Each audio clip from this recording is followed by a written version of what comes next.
सर्वसामान्यांच्या हक्काचा आवाज जागर जनस्थान। बकरी ईदचा सण मुस्लिम धर्मीय बांधवांकडून मोठ्या उत्साहात साजरा करण्यात आलाय। धुळे शहरातील देवपूर भागातील ईदगाही मैदानावर मुस्लिम धर्मीय बांधवांनी एकत्र येत सकाळच्या सुमारास सामूहिक नमाज पठण केलंय। यावेळी मुस्लिम बांधवांनी एकमेकांची गळा भेट घेत ईदच्या शुभेच्छा दिल्या। देशाची शांतता व सुरक्षिततेसाठी मुस्लिम बांधवांनी प्रार्थना केली आहे। यावेळी ईदगाही मैदान परिसरात मोठा पोलीस बंदोबस्त लावण्यात आला होता। जागर जनस्थानकरिता प्रतिनिधी रूपक बिरारी, धुळे। चला स्वच्छ भारतासाठी एकत्र येऊया।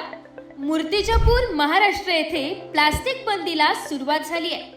प्लास्टिकचा वापर पर्यावरणासाठी हानिकारक आहे, त्यामुळे प्लास्टिकचा वापर कमी करूया आणि आपल्या शहराला स्वच्छ ठेवण्यासाठी एकत्र येऊया।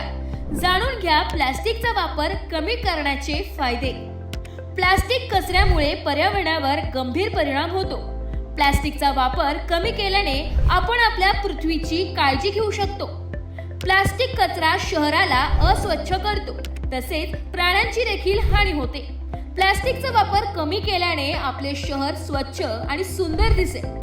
प्लास्टिक कचऱ्यामुळे अनेक प्रकारांच्या रोगांचा धोका असतो। प्लास्टिकचा वापर कमी केल्याने आपण आपले आरोग्य सुरक्षित ठेवू शकतो। प्लास्टिकचा वापर कमी करण्यासाठी काय करू शकतात? प्लास्टिकच्या पिशव्या वापरणे बंद करून कापडी किंवा कागदी पिशव्या वापरा। प्लास्टिकच्या बाटल्या न वापरता धातूच्या किंवा काचेच्या बाटल्या वापरा। प्लास्टिकच्या वस्तू कमी वापरा आणि पर्यावरणाला उपयुक्त वस्तू वापरा। प्लास्टिक बंदीला सहकार्य करा आणि स्वच्छ भारतासाठी योगदान द्या। प्लास्टिक बंदी, स्वच्छ शहर, सुंदर भविष्य।